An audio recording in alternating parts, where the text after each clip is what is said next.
we are going to get started.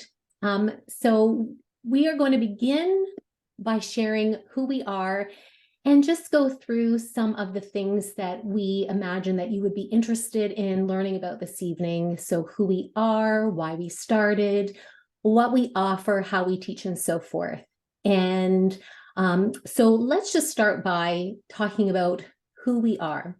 So of course, we are Walnut Forest Academy, and we were just recently established. So we are brand new, and we're forging a new path in education for children to develop into independent thinkers, creative action takers, and whole human beings. And our mission is to nourish the whole child to develop a love for learning, a deep sense of self, a curiosity about the world around them, and the ability to think creatively and critically so they can experience meaning and purpose in their lives. Now, let me tell you a little bit about myself. So I am Tracy Scapestra, the founding principal, and I have over 30 years of experience in education. So I would say that all of the years that I've had in education has really led to this moment. And I can't think of anything more beautiful than creating a school where we can build it to teach children. Just to give you a few highlights about me and sort of where I've come from. So I've taught in various educational settings with learners of all ages, and that's anywhere from children who are infants all the way up to adults. I have run my own creative arts center. So for 14 years, I ran a creative arts center in Pickering, Ontario, and we had thousands of children through our doors running creative programs that were early childhood music and movement. We had drama and dance, we had camps, just everything you can imagine. And we also went into many different schools throughout the Durham region, the Greater Toronto area as well. I also worked at the university level for 14 years as an educational researcher, a teacher mentor, course instructor, and an elementary arts specialist. So I spent the last 10 years actually working in the teacher education programs, both at OISE and Western University, where I worked primarily with elementary teacher candidates. And then I'm also the co-founder of an education-based non-for-profit called Embodied Learnings, which is for conscious-minded teachers to provide resources, mentoring, and professional development in holistic curriculum, experiential learning, arts education, and Indigenous knowledge. And I received my PhD at the University of Toronto at the Ontario Institute for Studies in Education with a specialization in curriculum, teaching, and learning. So that sort of just gives you a broad sense of the work that I've done.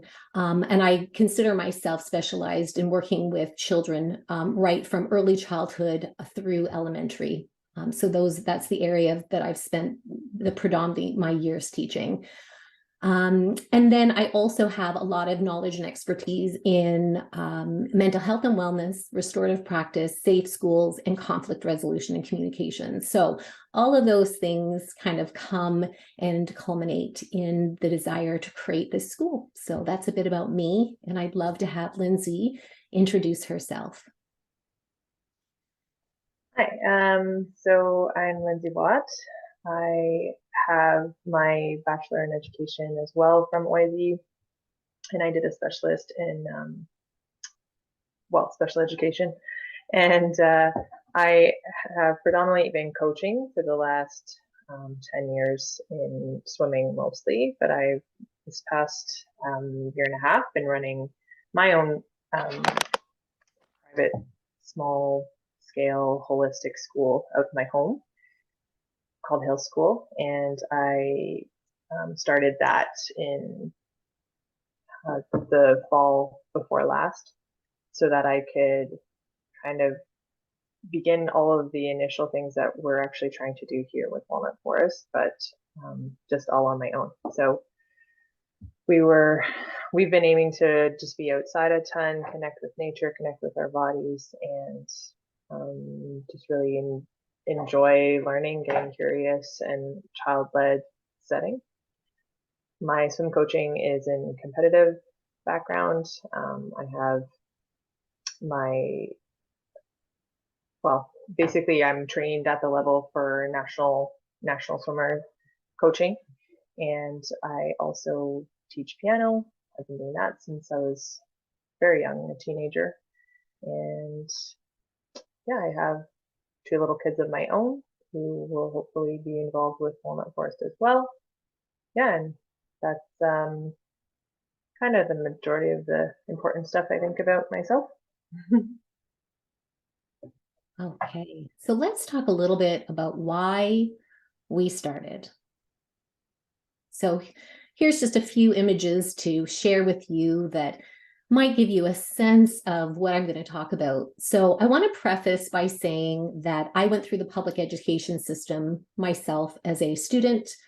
I have two children that went through the public education system. They're now in their 20s. My entire career has been centered around the betterment of public schools. And as a university course instructor and professor in teacher education for 10 years, I was fully invested. But I really have noticed in all the years of working in public schools and in sort of the work that I've done and the research I've done that our public schools are really failing our children. And that became so apparent during COVID, where there were fragments in the system. It started to become very, very highlighted. And not only did it highlight sort of where the fragments were, but the system started to become in a very fractured state. Many of the things that were created through the pandemic really started to show all the cracks, and the breakdown started to happen a lot more. And what we're really seeing today is, a great shortage of teachers within the system. We are seeing that the teachers that are there are really disheartened. A lot of the young teachers I've taught, hundreds and hundreds of teacher candidates over the years, many of them are not even stepping foot in the classrooms. If they are immediately feeling that, they can't see a future in the system. They're questioning whether they want to do something different. Those that are staying are starting to feel like there's not a lot of hope. I do know of many people who are starting to leave, take long-term, short-term leaves, or they're leaving the system altogether. And so we also are noticing that a lot of children are not having consistent teachers through the year anymore. We're noticing that children can have up to 6 different teachers throughout a school year. There's just a lot of inconsistencies.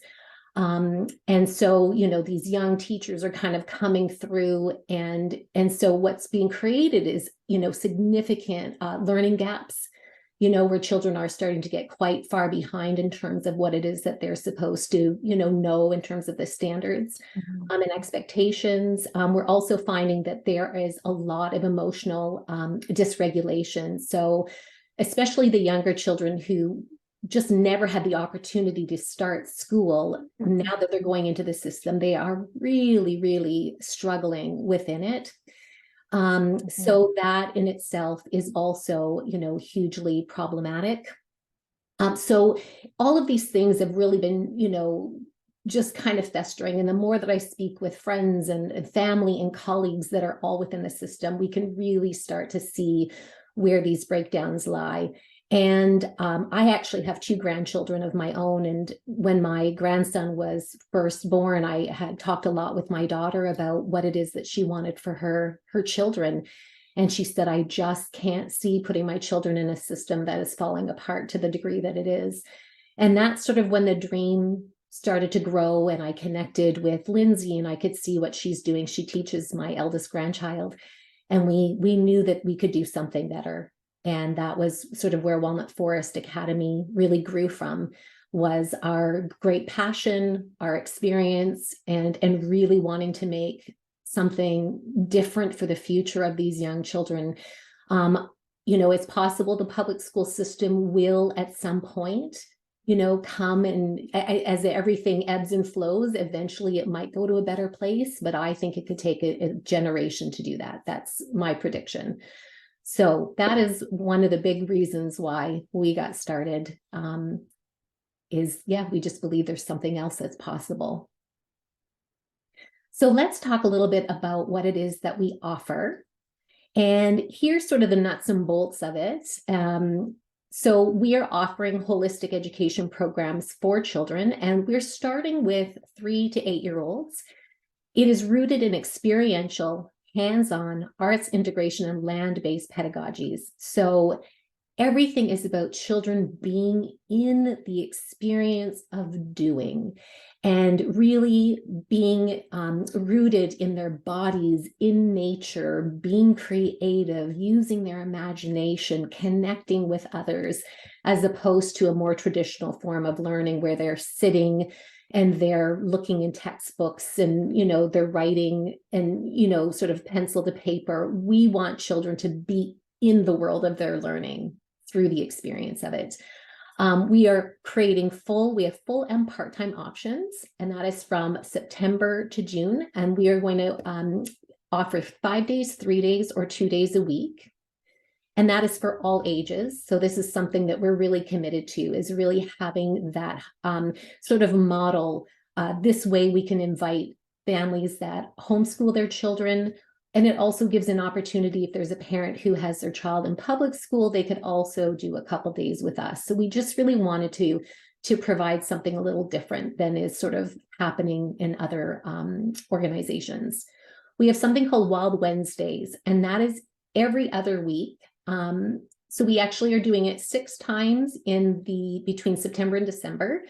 And then we have 4 times in the winter and 6 times in the spring. And this is where we actually are going to be doing a fully immersed day in nature. So we'll be going to different places, either in the Guelph area around Eden Mills or in Rockwood. So we want to make sure it's accessible where people live. And that is going to be where the children are spending the entire day, where we're hiking and we're learning, but we're fully outdoors, and we're going to different locations. So, and Wild Wednesdays also provides opportunities if it's a family who says, I really want to be part of it, but I can only do the Wild Wednesdays. So it's just another way to build community. We are committed to program growth. So each year we will continue to open up the age group so that we can reach that 13 years of age, what would be considered a grade 8 level. So we see ourselves really growing to be sort of that full elementary scope. And then, as I mentioned already, the hybrid model to welcome homeschoolers and public schoolers of any age.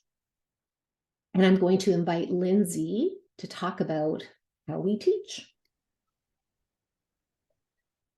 All right, so Tracy's already started to touch on the fact that we're very holistic. So when we say that, what we really mean is kind of 2 things. Like, one is about how we integrate like our interdisciplinary and cross-curricular connections, but it's also about like the full child and making sure that we're touching on every aspect that involves. So the development of their social, emotional, psychological, spiritual, cognitive needs, and just hitting on every part of that, and their bodies. So this is why it's really important to use kind of the child-led and inquiry-based type of methodology for their learning, because children will naturally show who they are and what interests them as learners. We just have to give them those opportunities to kind of follow their curiosity and show us where their strengths are and where their interests are, and really follow their lead for that. The interdisciplinary and cross curricular is so interconnected about just using, instead of having designated times for, we do math at 9:30 and at 10:30 we do music. Like, these can be involved in all the aspects throughout our whole day. So when we go out into the forest, we're counting and integrating some math by picking up sticks for an art project that we're using later in the classroom. And at the same time, we're also using our textures and our feels and our art skills when we build that. And it doesn't need to all be teased apart. It's all one. The 4 C's that we're going to work towards are creativity, collaboration, connection, and community. And that's kind of like the pillars of what our program will always aim to achieve. And doing that through body, mind, heart, and spirit is the most specific way that we can address that whole child aspect.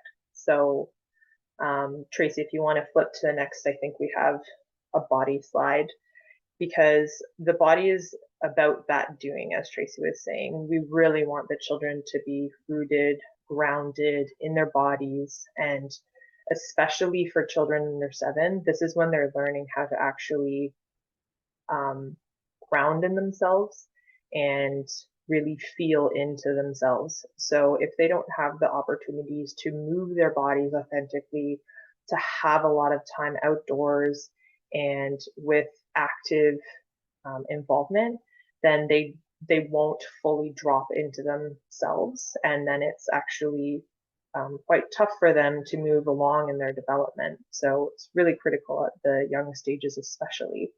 But also, then this children learn through doing, right? So the more that they're actually trying to, learn about their math skills by building a structure like you see in this picture that can actually stay together without falling, and how many sticks are they going to need to make that structure be stable, and how are they going to work together in order to build it as one, and find all the materials that they need, and then what type of game are they going to come up with in the end to use that structure. Like, these are all things that are going through so many different subjects for them, and then it's coming together so nicely in this package when we allow them to just do it kind of in a more natural environment.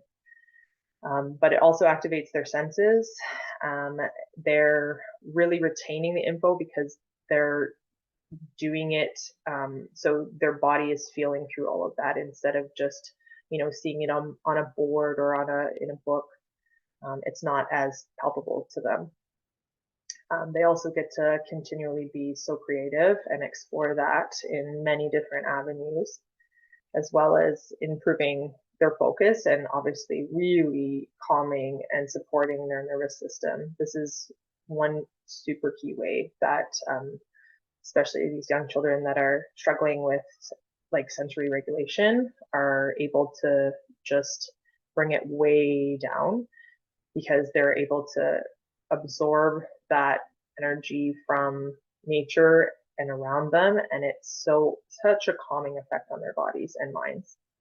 And then one big piece that I'm especially really passionate about is kind of just the physical literacy aspect as well, where, because of my coaching background, we've seen a lot of children that are coming into programs that are 8, 9, 10, where they should have kind of all their base skills in place physically by then, and they're just not there. So this is because of this lack of exposure when they're young to just super simple things outside and in. And so down the road, when they're trying to do more complicated things in a classroom, in a sports program, like as part of a team, they're unable to do them. So a really simple example is just like an inversion skill. So that might be a somersault, it might be a handstand, it might just be kind of rolling down a hill, kind of hot dog style.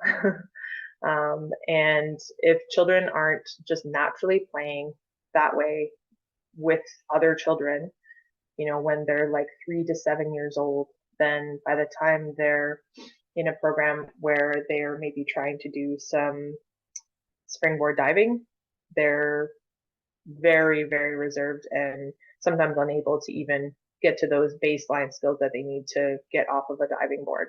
So the other thing that I'll speak to before turning it over is the mind aspect.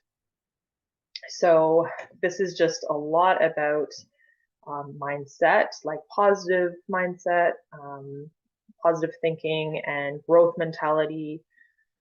Mistakes are part of the learning process, a critical part that get us to have success in the end, and that it is a process and not kind of like a finite thing, that we're always learning, we're always growing, and this is kind of our goal as humans. Um, Being mindful, so teaching young children, you know, what it feels like when they're feeling nervous, when they're feeling fear, when they're feeling kind of negative emotions that can get a little bit harder to deal with as they're getting older, that they're just sitting with those emotions and they're able to breathe through them and have lots of different coping strategies for that sensory regulation. And that they're able to notice their surroundings and be aware of what's around them instead of kind of some obliviousness that I feel like is starting to become quite rampant now. Um, but even divergent thinking, so that children are really encouraged to ask questions, be curious, and instead of being kind of fed the answers or having the information poured into them, that they're they're just encouraged to think for themselves and expand on what they know and what they think and what they see, and kind of draw conclusions for themselves, and really be encouraged to kind of think uniquely. But even things like affirmations and um, following their own curiosity and connecting with themselves, these are all part of kind of that mind aspect.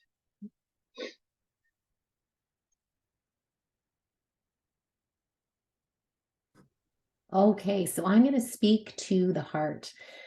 So the heart is all about emotions, and this is essential to the learning process. It impacts perception, attention, learning, memory, reasoning, and problem solving. And it's one of the things that is not done enough at all within traditional schooling. Only recently more attention has sort of come to the social and emotional learning. But what I have found is that a lot of the teachers themselves are not able to really tap into their own emotions. And if they are unable to do that, it's very hard to teach children how to do that. And so a lot of schooling is really focused on more the cognitive, the intellectual, what is it that you know, not so much how do you feel. And this is an area that I'm extremely passionate about. One, because it's an area that I have really studied.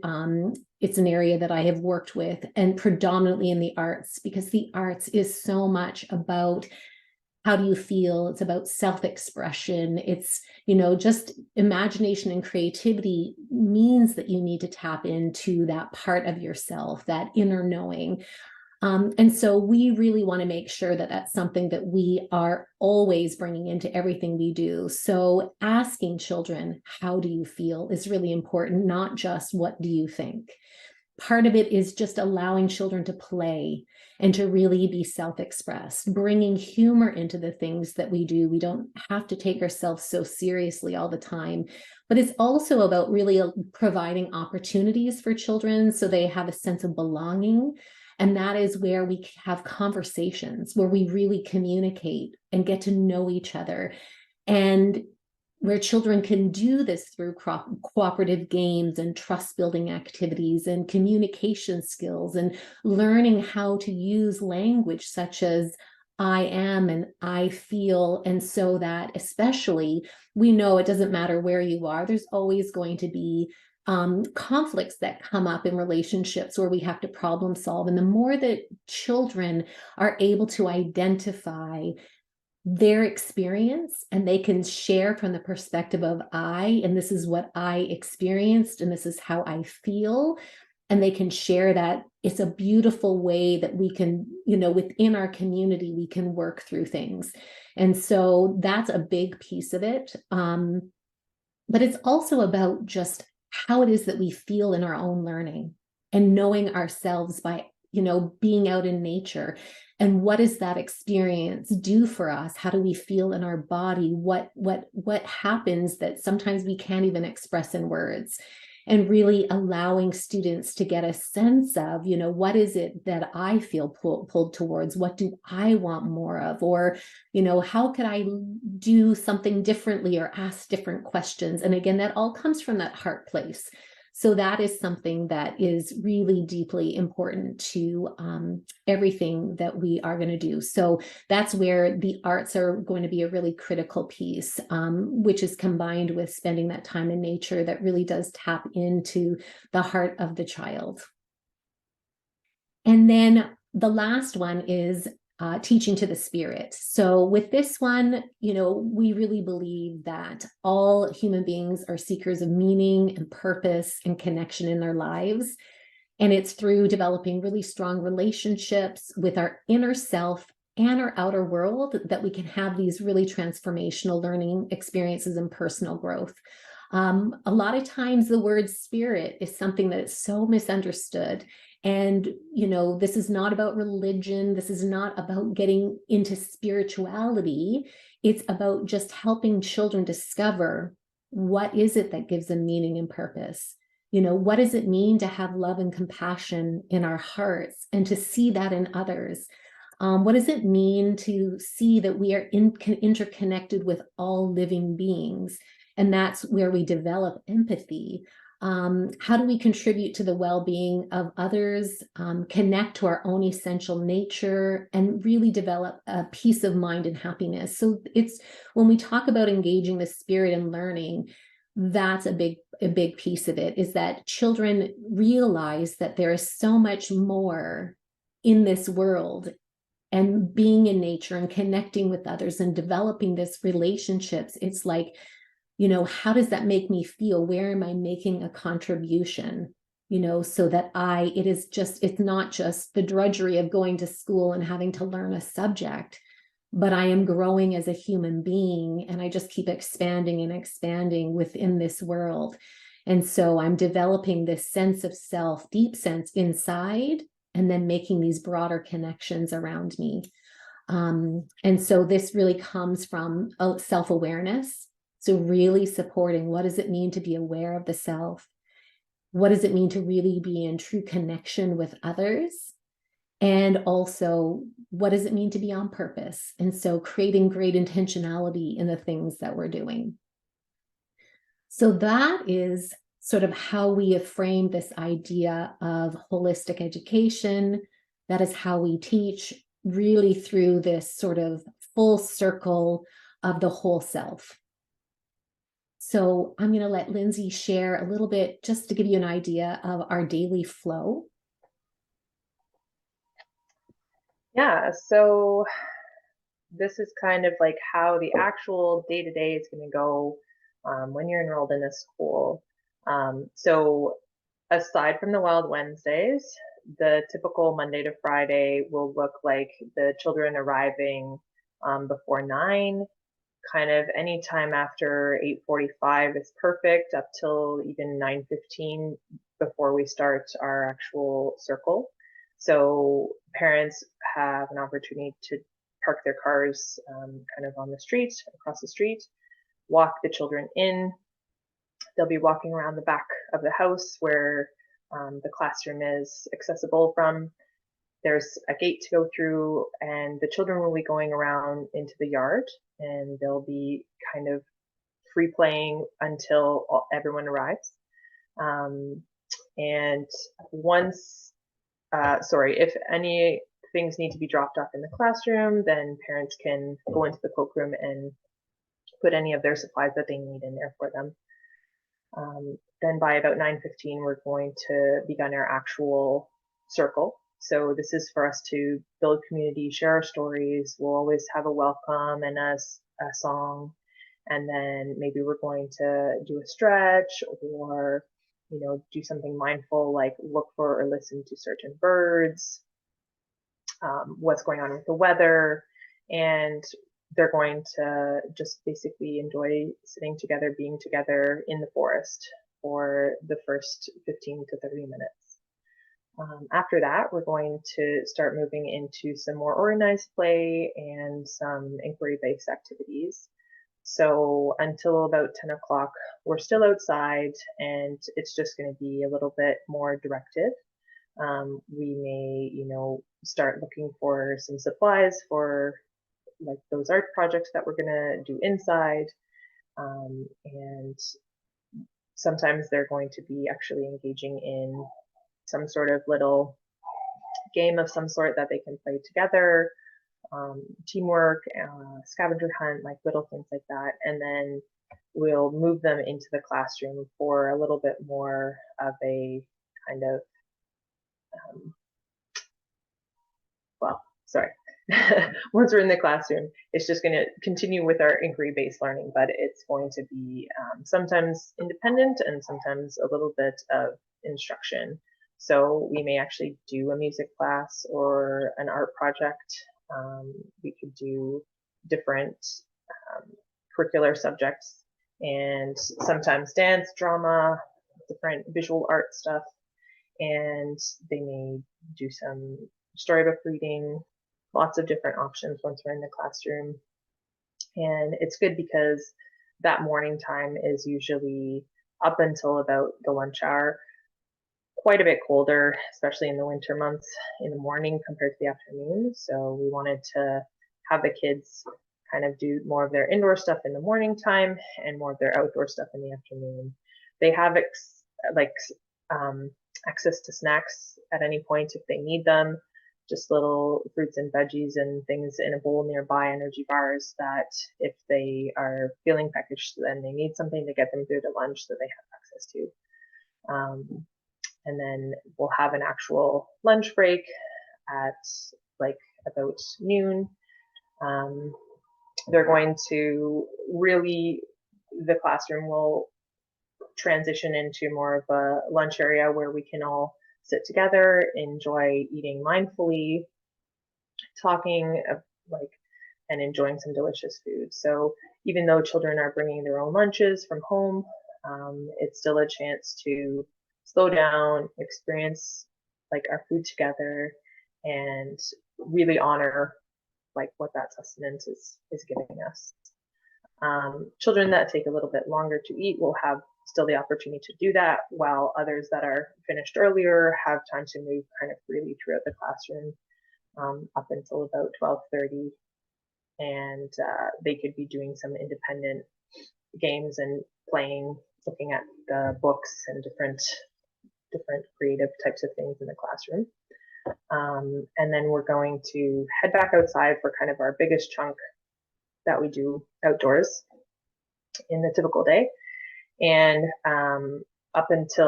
basically up until our final community circle at the end and pick up. So in the afternoon, because we have that larger chunk of time, we have a good opportunity to do kind of bigger projects. So this is a great time for if we're going to build something like a fort, or if we're going to do some actual like planting of like gardens and different things that we might want to do that are more kind of long-term goals or bigger goals for the class and the students. And basically we're going to be outside this much all the time unless there's like really extreme weather. So unless it's like extremely, extremely heavy rain and thunderstorms, blizzards, like extreme cold, otherwise we're outside. So the children just roll with it. They just dress for it, and it's great. Regulates their bodies and minds. And then we finish up at about 3:15 with the Walnut Forest again, and we do our circle. We can talk about our day and bring up some highlights, do a song. And we'll prepare to go home, and around 3:30 is when parents would typically arrive, unless they want to stay for extended care as an option, that's possible. And our Wild Wednesday would basically be starting and ending in a very similar way. We would just be staying outside for the entire duration, and we would likely be off-site at, as Tracy was mentioning, a conservation area or a trail nearby or something to that effect. And we would just kind of use the whole day for more of a kind of a community-based type of learning opportunity and connection.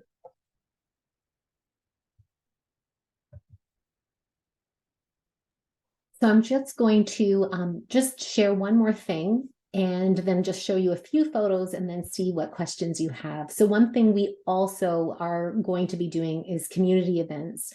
So we really believe that it's not just children coming to a school where they are going to be connecting with each other and their teachers, but that the whole family is part of the learning process and is part of the community. And so we really want to have events that really follow the seasons.